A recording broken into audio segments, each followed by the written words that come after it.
بسم اللہ الرحمن الرحیم۔ لاسٹ سیشن کی اگر بات کریں جمعے والے سیشن کی،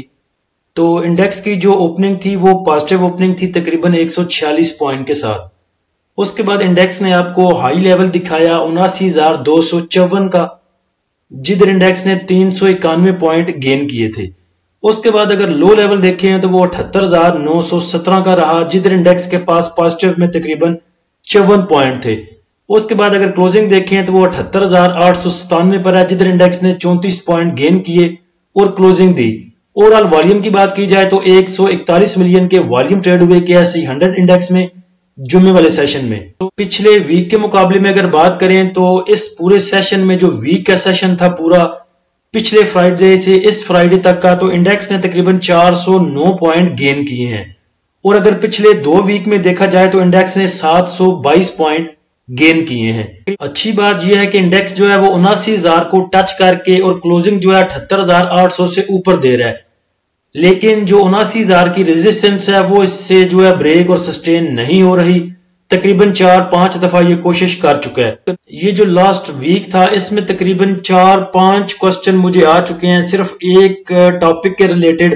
ایکس ڈیٹ، اور ایکس ڈیٹ کے بعد ڈیویڈنڈ کب ملے گا۔ تو پہلے نمبر پہ دیکھ لیں کہ ایکس ہے کیا۔ اب اس کا اگر ڈیٹیل میں آپ دیکھیں تو ایکس اس کو بھی کہتے ہیں، آپ نے سنا ہوگا انگلش موویز میں، ایکس گرل فرینڈ اور ایکس وائف کے بارے میں۔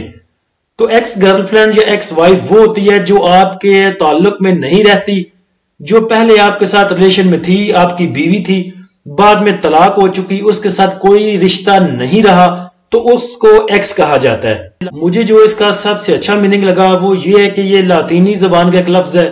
جس کا مطلب ہے کہ آؤٹ فرام، یعنی کہ کسی چیز سے آپ باہر آ چکے ہیں تو اس کے لیے یہ ایکس یوز ہوتا ہے۔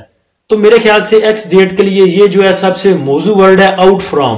اب ایکس ڈیٹ جو آپ کے ساتھ میں شیئر کرتا ہوں ڈیلی بیسس پہ گروپ میں شیئر کی جاتی ہیں، اس کے لیے سیف پاور کو دیکھیں، SPWL، اس کی جو ایکس ڈیٹ تھی وہ 4 سپٹمبر تھی، یعنی کہ 4 سپٹمبر جب آ چکی اس کو SPWL ایکس ہو چکا، تو اس کا ڈیویڈنڈ کے ساتھ کوئی بھی رشتہ نہیں رہا۔ ایکس ہو چکنے کا مطلب یہ ہے کہ آپ اس چیز سے باہر آ چکے ہیں، اس چیز سے آپ کا تعلق ختم ہو چکا ہے، یعنی کہ جب 4 سپٹمبر ہو جائے گا تو آپ کا ڈیویڈنڈ سے کوئی بھی تعلق نہیں رہے گا۔ لیکن آپ 4 سپٹمبر سے پہلے جب بھی اس کو بائی کرتے ہیں تو آپ کو ڈیویڈنڈ مل جائے گا، چاہے آپ 3 سپٹمبر کو بائی کرتے ہیں، 2 سپٹمبر کو بائی کرتے ہیں، 1 سپٹمبر کو بائی کرتے ہیں، تو آپ کو اس کا ڈیویڈنڈ مل جائے گا۔ اب کچھ بھائیوں کا کوسچن یہ ہوتا ہے کہ ہم نے اس کو 1 تاریخ کو بائی کیا، 2 کو بائی کیا، اگر ہم اس کو 3 تاریخ کو سیل کر دیتے ہیں تو یہ کیا ہمیں اس کا ڈیویڈنڈ ملے گا یا نہیں ملے گا؟ تو اس کا ڈیویڈنڈ آپ کو نہیں ملے گا۔ اس کو اگر اور بھی سمپل اینڈ سادہ کروں، بالکل دیسی ورڈنگ میں آپ کو سمجھاؤں، تو آپ ایسے سمجھ لیں کہ کوئی بھی سٹاک آپ کے پورٹ فولیو میں پڑا ہوا ہے،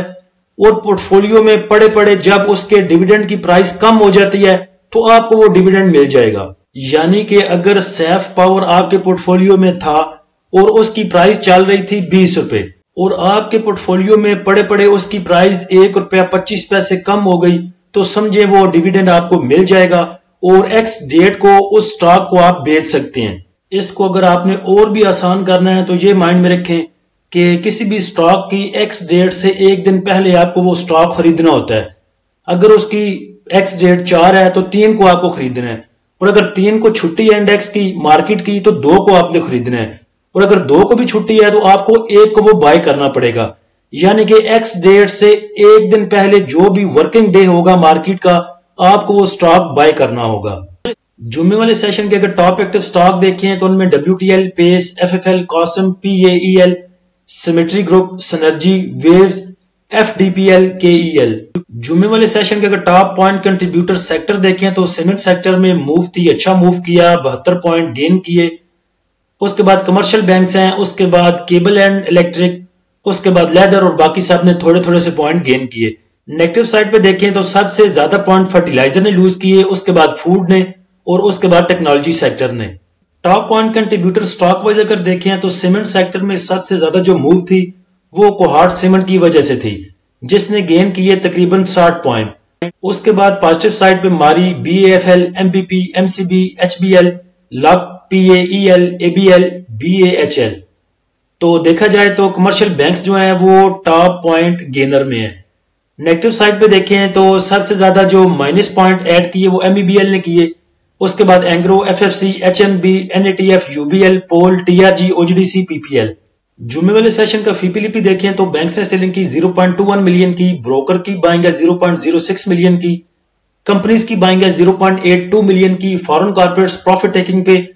اور انہوں نے پروفٹ ٹیکنگ کی 3.77 ملین ڈالر کی۔ اس کے بعد انڈیویجولز کی بائنگ ہے 1.77 ملین کی، انشورنس کمپنیز کی بائنگ 0.17 ملین کی، میوچل فنڈ کی بائنگ 1.76 ملین کی،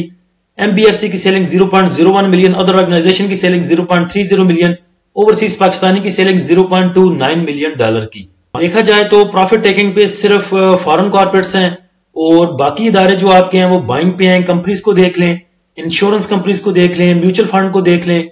تو ایک آدھ ادارہ اگر آپ کا سیلنگ پہ آتا ہے اور باقی 2-3 اس کو بائی کر لیتے ہیں تو میرے خیال سے یہ بھی ٹھیک ہے اور آپ کے انڈیکس کو اور مارکیٹ کو سسٹین کروانے کے لیے کافی ہے، بجائے اس کے کہ تمام ادارے، تمام انسٹیٹیوشن آپ کے جو ہیں سیلنگ پہ آ جائیں اور بائر آپ کا صرف انڈیویجولز ہو، تو میرے خیال سے ٹھیک ہے اور ادارے جو ہیں وہ کوشش کر رہے ہیں انڈیکس کو سسٹین کروانے کی۔ آپ اگر تمام سیکٹرز میں بائنگ اینڈ سیلنگ دیکھیں تو سب میں مائنر سی بائنگ سیلنگ ہے، کسی میں ایس سچ اتنی بائنگ نہیں ہے جتنی بائنگ فرٹیلائزر سیکٹر میں ہے۔ فرٹیلائزر میں دیکھیں تو بینکس بھی بائنگ پہ ہیں، 0.40 ملین کا بائی کیا، اس کے بعد اس میں انڈیویجولز کی بائنگ ہے 0.62 ملین کی، انشورنس کمپنیز کی بائنگ ہے 0.07 ملین کی، میوچل فنڈ کی بائنگ ہے 1.75 ملین ڈالر کی، اور دیکھا جائے تو سب سے بڑا سیلر جو ہے اس میں وہ فارن انویسٹر ہیں۔ اس کے بعد کمرشل بینکس کو دیکھیں تو کمرشل بینکس بھی اٹریکٹیو لگ رہے ہیں، بروکر کی اس میں بائنگ ہے، کمپنیز کی اس میں بائنگ ہے، انشورنس کمپنیز کی اس میں بائنگ ہے، میوچل فنڈ کی اس میں بائنگ ہے۔ Oil and gas explosion companies کو اگر دیکھیں تو کافی دیر سے، میرے خیال سے 2 ہفتے ہو چکے ہیں، OGDC، PPL اسی ایک ہی جگہ پہ موو کر رہے ہیں، 1 روپیہ اوپر 1 روپیہ نیچے۔ PPL اور OGDC کو دیکھیں تو 2 روپے اوپر 2 روپے نیچے۔ لاسٹ سیشن میں دیکھیں تو آئل اینڈ گیس ایکسپلوشن کمپنیوں میں کمپنیز کی بائنگ ہے 1.05 ملین ڈالر کی۔ سٹاک میں اگر ATRL کو دیکھیں تو اچھا سٹاک ہے، فنڈامنٹل سٹرونگ سٹاک ہے، ڈیویڈنڈ پیئنگ ہے، سب کچھ ہے، بس تھوڑا سا انڈر ویلیو چل رہا ہے اس کی۔ آپ اگر بک ویلیو دیکھیں تو وہ 1217 روپے اور 98 پیسے ہے، یعنی کہ 1218 روپے اس کی بک ویلیو ہے، اور کرنٹ پرائس جو ہے اس کی وہ 343 روپے پہ یہ موو کر رہا ہے، اور 339 جو ہے اس کی بڑی زبردست سپورٹ ہے اس کے پاس، اور اوپر آپ کو پتا ہے کہ یہ پھر 375 380 تو آرام سے کر جاتا ہے۔ 42 ویک ہائی میں اگر دیکھیں تو 423 روپے یہ آپ کو دکھا چکا ہے۔ 12 روپے 50 پیسے ڈیویڈنڈ اس نے اناؤنس کیا ہے جو کہ جا کے اکتوبر میں ملنا ہے، اس وجہ سے تھوڑا سا یہ جو ہے وہ نیچے چل رہا ہے۔ میں نے یہ آبزرو کیا ہے کہ کوئی بھی سٹاک جو دور کی اپنی ایکس ڈیٹ جو ہے وہ اناؤنس کرتا ہے اس میں تھوڑا سا پریشر دیکھنے کو ملتا ہے، کیونکہ کافی دیر ہوتی ہے، ابھی 1 منتھ اس میں پڑا ہوا ہے ایکس ہونے میں، تو اس میں یہ کافی اوپر نیچے جا سکتا ہے۔ جو بھی ایکس ڈیٹ قریب ہوگی، جب بھی اناؤنسمنٹ آتی ہے، ریزلٹ اناؤنس ہوتا ہے، اس کے بعد کسی بھی سٹاک کی جو ایکس پرائس ڈیٹ ہے وہ نزدیک ہوگی تو آپ دیکھیں گے اس کی پرائس بہت زیادہ نہیں گرے گی، لیکن جس کی ایکس پرائس دور ہوگی اس میں کافی آپ کو اپ اینڈ ڈاؤن دیکھنے کو مل سکتا ہے، کیونکہ سب کو پتا ہے کہ 1 منتھ میں پتہ نہیں کیا ہونا ہے کیا نہیں ہونا، تو اس لیے وہ سٹاک اتنا اٹریکٹیو نہیں رہتا۔ تو ATRL کو آپ جو ہے وہ ادھر بھی ایکومولیٹ کر سکتے ہیں، تھوڑا سا ادھر بھی بائی کر سکتے ہیں، پھر جب یہ 40 کو توڑے نیچے جائے 330 کی رینج میں تو ادھر بھی اس کو بائی کیا جا سکتا ہے، لیکن اس میں آپ نے ایکومولیشن کرنی ہے، اس کو پینک ہو کے سیل نہیں کرنا۔ نہ ہی ATRL پینک ہو کے سیل کرنے والا ہے، نہ ہی ہپکو پینک ہو کے سیل کرنے والا ہے، نہ ہی PPL OGDC پینک ہو کے سیل کرنے والے ہیں، اور نہ ہی ماری پینک ہو کے سیل کرنے والا ہے۔ تو سب سٹاک آپ کو بتا دیے، ان میں تھوڑا سا اپ اینڈ ڈاؤن ہوتا ہے، تو کوئی نہیں، چل کریں، یہ نہیں کہ ڈیلی ٹریڈ ہم نے کرنی ہے، آج ATRL کو لیا ہے تو آج ہی ATRL کو ہم نے سیل کرنا ہے۔ 5 دن دیکھ لیں، 10 دن دیکھ لیں، انشاءاللہ آپ کو یہ تمام سٹاک جو ہیں وہ گین دے کے جائیں گے۔ اللہ ہم سب کا حامی و ناصر ہو۔ اجازت دیجیے، اللہ حافظ۔